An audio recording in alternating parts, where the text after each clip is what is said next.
everyone, how are you today?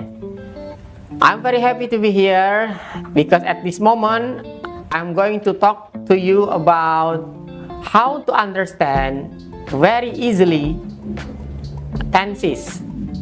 Nah, jadi hari ini pada kesempatan kali ini kita akan belajar bagaimana memahami tenses dengan begitu mudah dan sederhana. Kenapa mudah dan sederhana? Karena dari sekian banyak tenses yang jumlahnya ada 16, teman-teman, ya, kita ternyata hanya perlu memahami 5 tenses dasar dan tenses utama.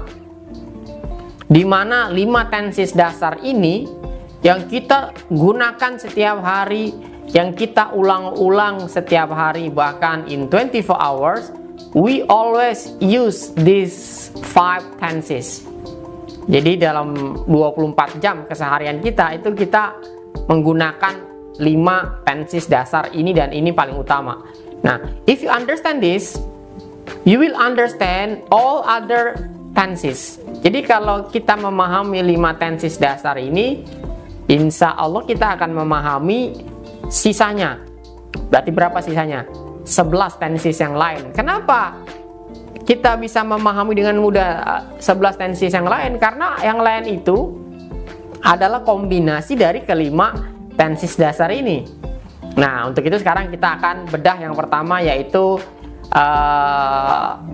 yang kita sering dengar atau sering kita kenal dengan sebutan present continuous tense. Nah, ini adalah satu tenses yang menjelaskan tentang peristiwa yang sedang terjadi. Ya, jadi kalau Anda mau menyatakan satu action, satu tindakan atau satu kerjaan yang sedang terjadi atau yang sedang Anda lakukan atau orang lain lakukan, maka kita gunakan tenses ini, yaitu present continuous tense. Nah, keywordnya atau kata kuncinya adalah sedang. Nah, setiap kata sedang, atau kalau dalam bahasa kita nih, orang-orang kita ya, itu lagi. Saya lagi makan atau saya sedang makan. Nah, sekarang bagaimana memahaminya?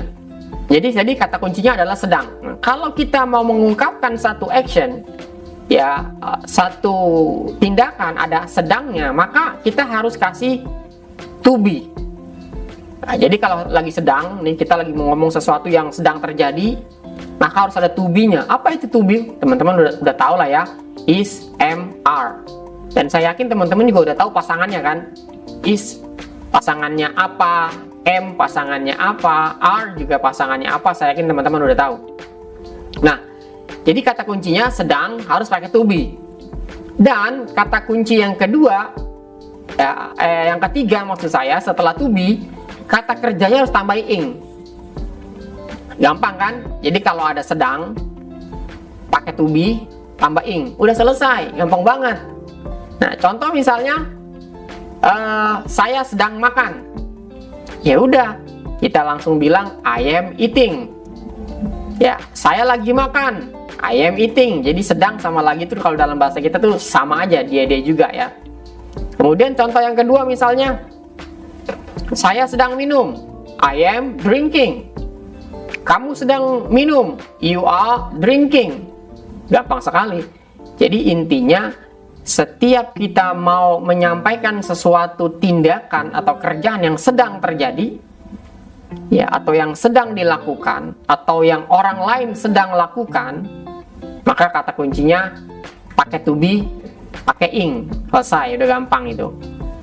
Nah, jadi itu kata kunci yang pertama. Nah, kemudian pola kalimat itu kan banyak nih teman-teman. Ada kalimat negatif, positif, kemudian pertanyaan. Nah, pertanyaan ini yang banyak nih, ya. Nanti kita akan bahas. Jadi setiap pola kalimat yang berbeda-beda ini, ya, entah itu kalimat positif, kalimat negatif, kalimat pertanyaan, dan seterusnya. Ketika ini sedang dalam kondisi sedang, ya, maka tetap harus pakai to be dan kata kerjanya ditambahin ing. Nah, contohnya misalnya, saya tidak sedang tidur. Ya, itu kan berarti kalimat negatif. I am not sleeping. Gampang sekali. Kemudian bentuk pertanyaan. Nah, bentuk pertanyaan ini kan ada dua nih. Ada pertanyaan yes no question. Ya, apakah Anda sedang tidur? Nah, berarti are you sleeping? Nah, tapi kalau pertanyaan itu bukan yes no question, artinya pertanyaan yang menggunakan 5W1H, ya, maka misalnya contohnya seperti ini. Kamu sedang tidur di mana? Nah, berarti kan ini pertanyaan tapi polanya sedang. Maka bentuknya adalah kalau diterjemahkan ke dalam bahasa Inggris seperti ini. Where are you sleeping?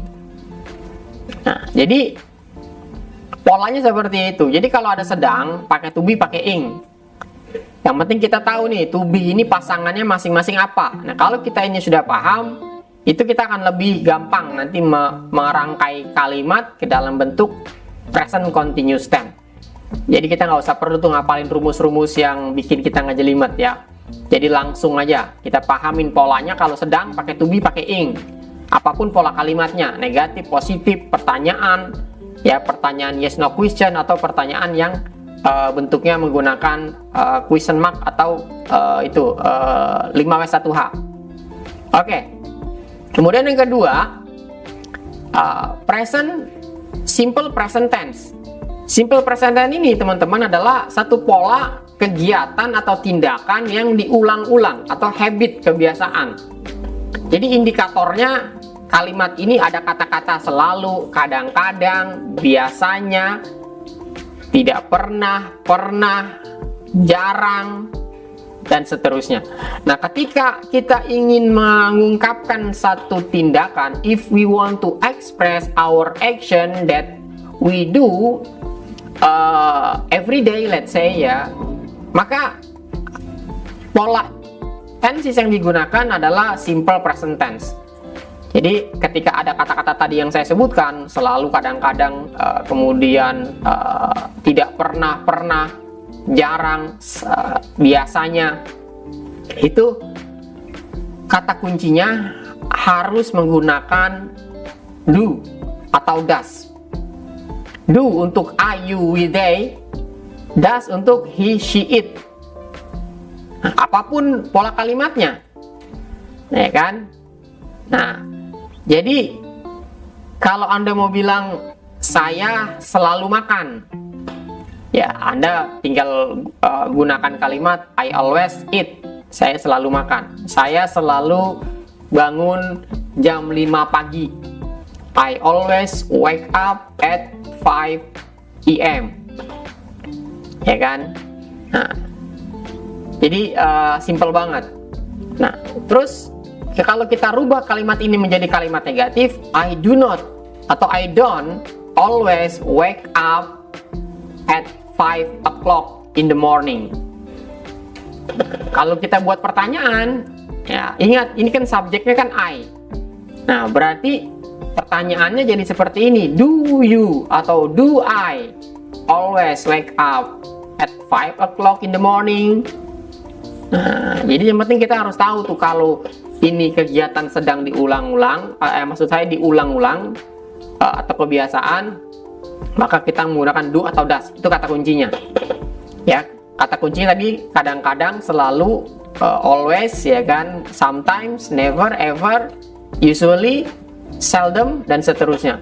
Maka harus pakai do atau does.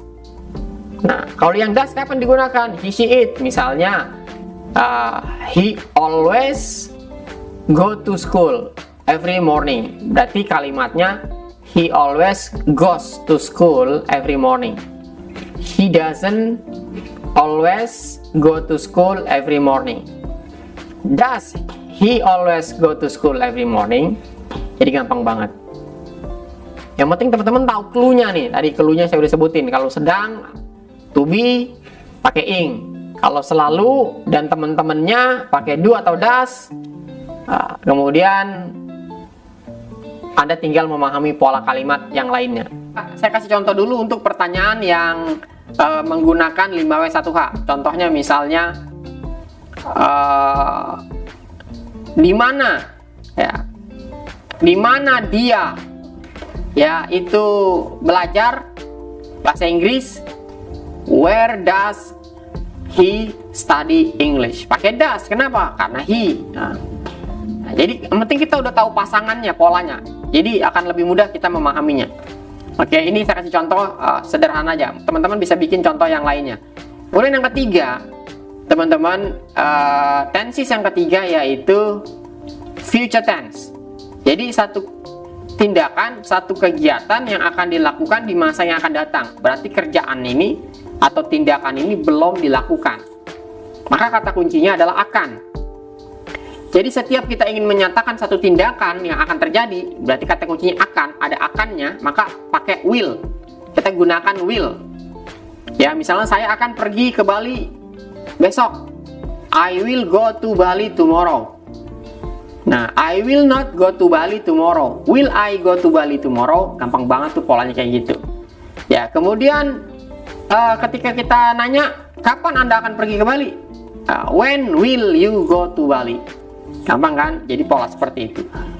Kemudian yang keempat, setelah future tense adalah past tense. Nah, terus yang kelima adalah perfect tense.